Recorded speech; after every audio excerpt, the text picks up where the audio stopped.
उम्र कौन सी मानी जाए? वैदिक परंपरा में आश्रम व्यवस्था है। आश्रम व्यवस्था क्या है? पहली जवान उन्होंने 100 वर्षों की उम्र मान करके फिर चले कि जो पहले 25 वर्ष हैं, ये जो पहली अवस्था है, इसका नाम ब्रह्मचर्य आश्रम रखा गया। व्यक्ति इस उम्र में अध्ययन करे, शिक्षा प्राप्त करे और सदाचार के साथ में रहे, आदि आदि, ये सारी बातें इस उम्र की।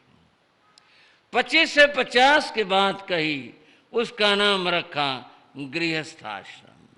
अब आदमी गृहस्थ बसाता है, उसका लालन पालन करता है, चलाता है, ये अवस्था हो गई। तीसरी अवस्था वहां पर कही गई वानप्रस्थ आश्रम। वानप्रस्थ वह गृहस्थ से दूर हट गए, लेकिन पूरी तरह से त्याग नहीं आया, फिर भी निवृत्ति का मार्ग अपना लिया, उस पर चल रहे हैं। और चौथी अवस्था सन्यास।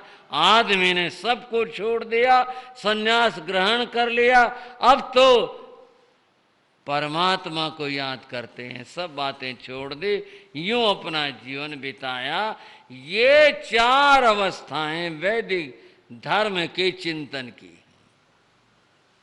जैन धर्म में आश्रम व्यवस्था नहीं मानी, क्योंकि न मानने का सबसे बड़ा और प्रमुख कारण यह है कि 100 साल के जिम्मेदारी कौन लेगा? कि भाई आप 100 साल जिएंगे। जिस समय राजमती यानी राजुल अर्शनेमी का रास्ता रोकती है और कहती है मत जाओ, अभी क्या है, ये कोई उम्र थोड़े है सन्यास लेने की, फिर लेना। तब उन्होंने कहा था जीवन का भरोसा क्या, जीवन का भरोसा क्या,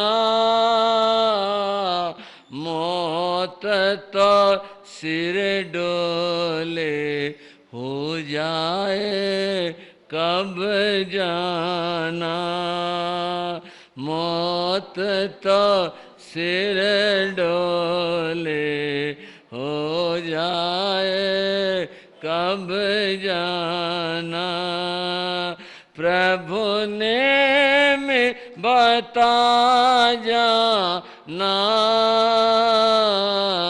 प्रभु ने में बता जाना, काहे तुम रूठ चले कोई दोष जता जाना, काहे तुम रूठ चले कोई दोष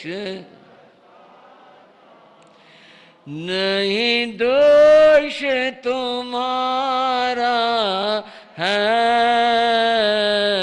नहीं दोष तुम्हारा है, सुन प्रिय राजमती हम जगे आथिर जाना, सुनो प्रिय राजमती हम जगे आथिर जाना। वहां भी ये चर्चा हुई थी। राजमती ने कहा अभी क्या जल्दी है, क्यों जा रही हो? तब उन्होंने कहा था मृत्यु तो पीछे पीछे चल रही है, मौत तो सिर डोले हो जाए कब जाना क्या पता चलता है। भाइयों, विषय कड़वा सा हो जाएगा। कोरोना के टाइम में दुनिया का दर्शन सबने कर लिया। क्या हालत थी, क्या हालत हुई और क्या जग की स्थिति है, कोरोना काल में सबने देख लिया। कैसा कैसा क्या क्या घटा, कैसे हुआ। जब पिता अपने बेटे की अर्थी को कंधा दे करके छोड़ के आता था, कितना बुरा लगता था, कितना दुख होता था, और शमशान में लाइनें लगती थी इसके लिए कि संस्कार के लिए नंबर आ जाए, नंबर ही नहीं आता था। बंधुओं, जीवन का कोई भरोसा नहीं। जैन मनुष्यों ने, जैन चिंतकों ने कहा जीवन का भरोसा नहीं है, कब क्या घट जाए। 100 साल के कौन गारंटी लेगा कि भी तुम 100 साल जियोगे, इसलिए इस क्रम से चलो। यहां तो पल का भरोसा भी नहीं है।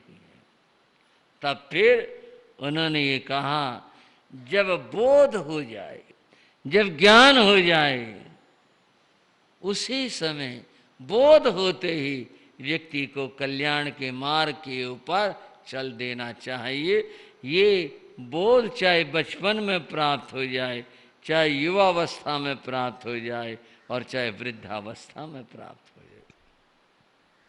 अंतकृत दशांक सूत्र में आपने युवाओं की कथा सुनी, आपने स्त्रियों की कथा सुनी, और बड़ी उम्र वालों की कथा सुनी।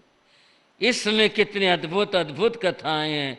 आज हम जो वर्णन और जिक्र करने जा रहे हैं, वह वर्णन और जिक्र एक बाल साधक का है, जिनका नाम अति मुक्त कुमार था। अति मुक्त कुमार कहाँ के थे, उसका बात कर रहे हैं। भगवान महावीर के युग में, उस जमाने के अंदर बंधुओं, पुलासपुर नाम का नगर था, जहां पर विजय नाम के राजा राज्य करते थे। उनके रानी का नाम श्री देवी था।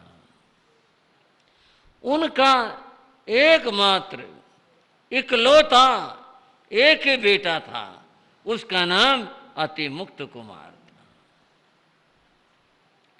अति मुक्त माता पिता ने क्या सोच के नाम रखा, या ये बाद में मनुष्यों के द्वारा नाम स्थापित हुआ, ऐसा तो नहीं कह सकते। माता पिता ने क्या सोच कर अति मुक्त, मुक्त कर्मों के बंधन से जो मुक्त है, अति मुक्त पूरी तरह से जो कर्म के बंधनों से मुक्त है, ऐसा, ऐसी आत्मा, ऐसा व्यक्ति। अति मुक्त की आयु 8 वर्ष की थी, छोटा बालक था, इकलौता बेटा, फिर राजकुमार।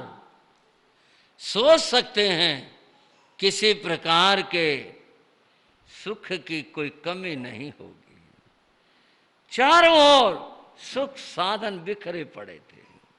माँ बाप का कितना लाडला था, कितना प्रिय था, और माता पिता का ही नहीं, अपने पूरे राज्य का अत्यंत प्रिय था। ऐसा राजकुमार इकलौता है, अत्यंत सुंदर, अत्यंत प्रिय है, सारी प्रजा उसको प्यार करती है। कहीं भी निकल जाए, जिधर चले जाए, बस सब उसको अपने घर बुलाना चाहते हैं। सब राजकुमार, राजकुमार यहाँ आ जाओ, राजकुमारी ले लो, राजकुमारी खा लो, राजकुमार यहाँ आ जाओ। सब के सब कितना प्यार करते हैं, अत्यंत लोकप्रिय था। माता पिता के तो वह आंखों का तारा था ही था। बंधुओं, एक बार भगवान महावीर का पुलासपुर नगर पदार्पण हुआ। पुलासपुर के बाहर एक बाग था। ये तो आप सब जगह सुन रही हैं कि जहां भी नगरों का जिक्र आया तो बागों का जिक्र भी जरूर आया। नगर के बाहर कुछ दूरी के ऊपर एक बाग था, उसका नाम श्री वन उद्यान था। वहां ठहरने की व्यवस्था थी। भगवान पधारे, श्री वन उद्यान में ठहरे। भगवान वहां ठहर गए, विराज गए। अब दो प्रसंगों को, दो सिरों को जोड़ते हैं, इधर से भी और उधर से भी।